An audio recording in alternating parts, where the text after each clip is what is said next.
Steve, disappointing result here against Chatham, 3-1 loss. What are your thoughts after today? Disappointed, like you said. I think Chatham are a good side. They moved the ball well, got good rotation.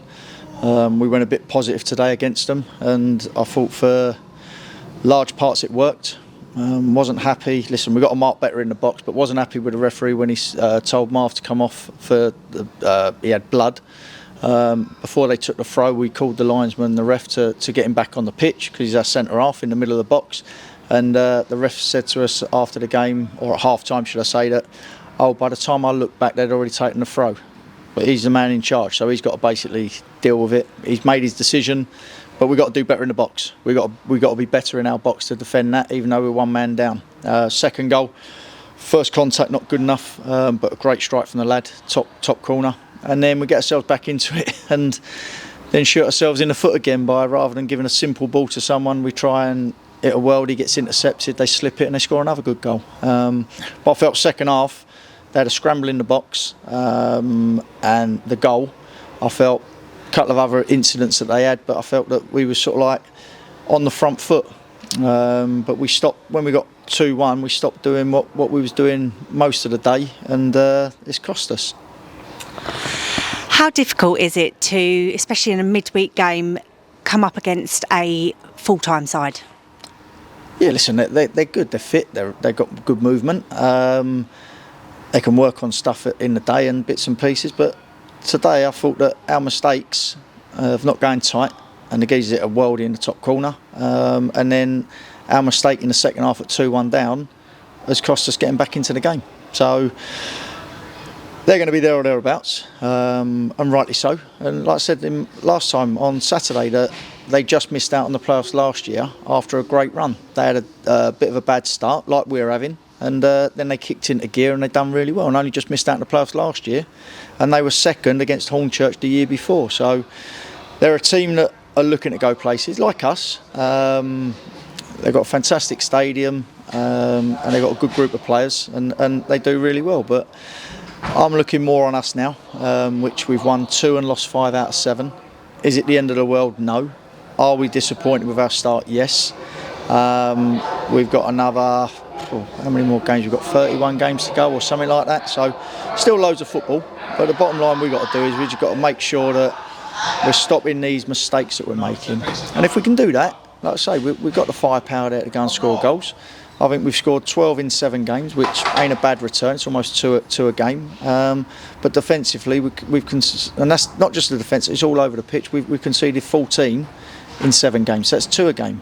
So that's got to change. You know, we've got Chen back out on the pitch today, which couldn't get him on Saturday. He's come on for 20 a night, so we don't want a reoccurrence of his injury. Sonny the same, got 20 a night. Barney was still out, so Den's had to play right back, but we can get them back and we can get a settled side, and we get a few wins under our belt, we'll be fine. So like I say, there's no panic stations from me. Just had a good chat with the boys in there, who are not happy about what's going on in terms of some of the things that are going on the pitch. And they've got to take responsibility, and they know that. Because I thought today, with Matty Viger, Luke, Dan, Ibby, Marcel on the pitch, that's an attacking team. But we've got to feed them the chances, and lacked on that a little bit tonight. But when we did get it, you know what I mean, we put it in the box, the goalkeeper's come out, clattered Dan, he's got it to Ibs, and Ibs' first time finish. Just didn't push on from there, and that's what disappoints me a little bit, because we needed to push on from there, and then we give a great finish from them, but a sloppy ball away where they go and counter on us and score. Well, we dust ourselves down. It's another quick turnaround. Potters Bar away on Saturday. How are you going to set up for that? How can you rectify the mistakes so far? They're individual mistakes. So a manager, coaching staff can't legislate for mistakes. You either change personnel, if you've got the personnel to change. In terms of in the group you've got, if anyone comes available and you can get someone in, great. But it's all about them taking responsibility for their own mistakes and their own errors and trying to stop them happening, because football's won and lost mainly by mistakes.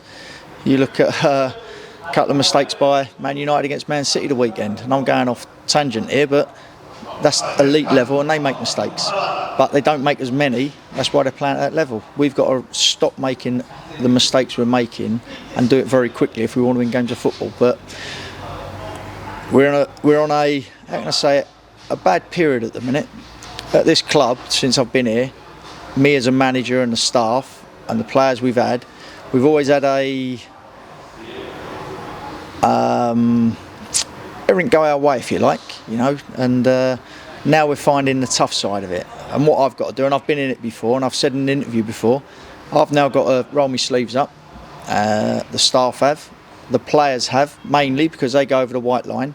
We're all in it together, so we hang no one out to dry, and just try and make a good fist of it. And if we can do that, I've not got no one out there trying. So I said to the boys in there, you know when people say, "Oh, they've lost the changing room." I've not got one player you can see tonight that isn't trying for Cray Valley and me and the staff. And as long as you've got that, you've got half a chance. And listen, we're going to be fine. People have to have patience because again, we haven't been in this situation since I've been at the club. Patience, and then once that patience is preserved, then we can go on a nice little run, hopefully, pick up some wins and start climbing the table. Okay, thanks for your time, Steve. No problem, thank you.